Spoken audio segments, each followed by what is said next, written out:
Hello and welcome. My name is Michelle, and today we're going to be exploring the water element.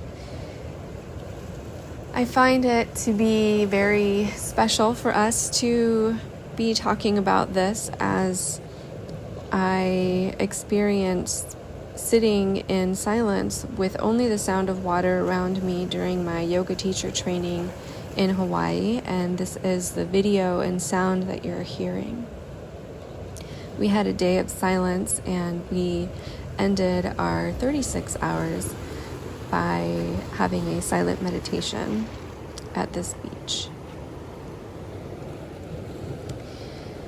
Let's begin by taking a comfortable seat and just acknowledging all the water that you may have around you.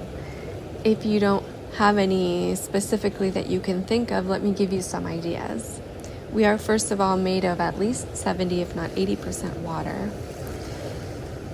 There is an abundance of water in the air that we breathe, adding moisture, helping us breathe in not dry air, but humid air that our lungs love. Also, the ocean, perhaps it's nearby. There are lakes, there are rivers, there's snow that is also a form of water. The ice in your freezer, the water in your faucet, the water that you cleanse your body with on a daily basis, the water that you use to rinse your face, brush your teeth, the water that you use to nourish your plants. Water is all around us and within us. If you think about water, it's all about fluidity. There's nothing that ever blocks its path. There's nothing that can stand in its way. As I mentioned, snow or water on a mountain, traveling down a river or a little stream, if it encounters a rock, it doesn't say, oh, let's just turn around and go back. It keeps going. It finds a way around and it continues its path towards the ocean. And if you think about the ocean, there are ebbs and flows as the waves roll in and out. And sometimes there's a little bit of stillness, and in that stillness, it gathers more energy for it to come back as a more beautiful wave. Within the water element, there is a definite feeling of freedom and letting go. I want you to connect with your breath as you hear the waves in this video. With each wave coming in, taking a breath, and with each wave out, letting things go that don't serve you.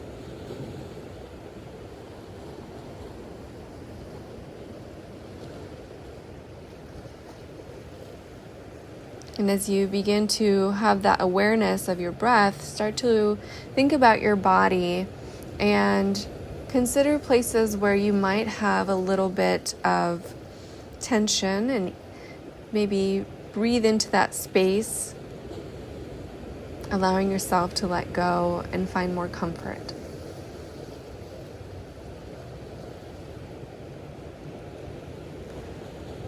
Water energy is associated with our sacral chakra, Svadhisthana, which is located just below your navel.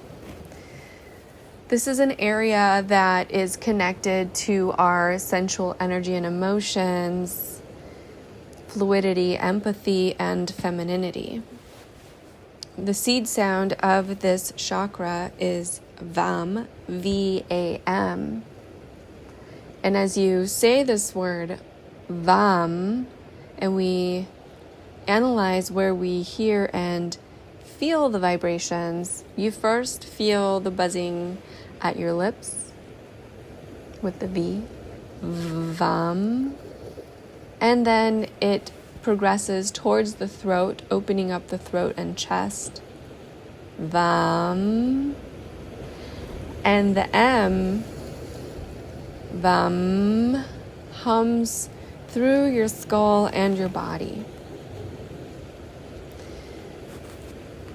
Every time we chant the seed sound of a chakra, it will awaken and open the energy of that chakra, which allows us to connect to it more fully. And these chants can be conducted alone or in groups. Sometimes when you're in a group, you hear a little change in the sound because your sound currents are joining together.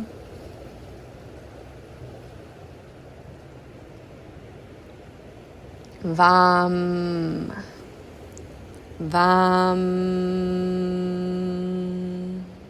If you can sustain it longer, you can feel it longer and go deeper and find that space to connect with this chakra.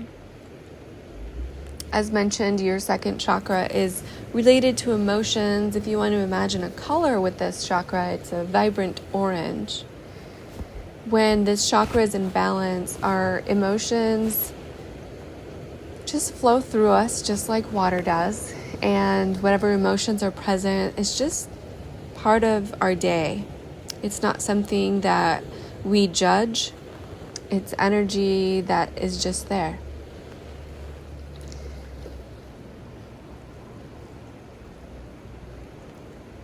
Continuing to breathe, thinking about this area, maybe you want to place your hand on that part just below your navel. Feel your breath as you breathe in and breathe out.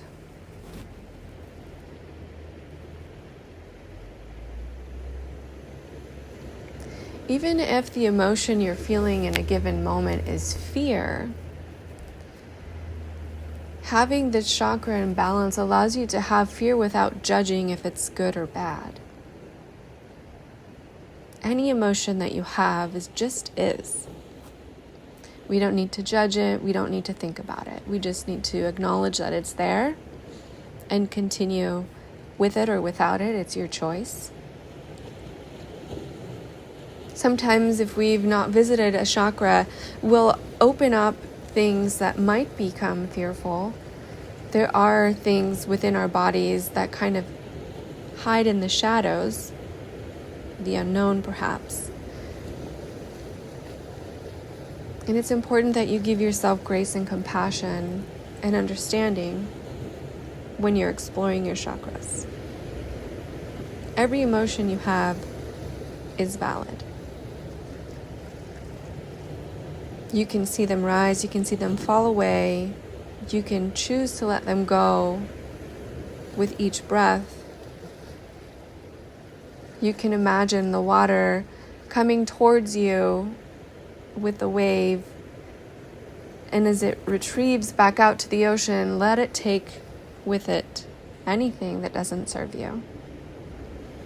People that have a second chakra that's blocked sometimes feel lots of fear or possibly anger. Sometimes it's a permanent emotional state, and other times it's just something they feel frequently. It's almost like the emotion that perhaps the individual is judging of themselves, saying, this is just who I am. But now we know that if we are aware of it, we also have the opportunity and the chance to let it go. So through meditation, through chanting, saying affirmations to yourself, and even through yoga and breathing practices, we're able to process these feelings that are uncomfortable to us. But before we do that, we need to find silence so that we can hear it. Continue to breathe as you hear the sound of the water in this video, thinking to yourself, with each breath I explore my emotions. With each breath I reawaken my passions. And with every exhale I surrender to this moment, letting go of that which does not serve me. Continue to breathe through the rest of this water sound, letting go with the flow.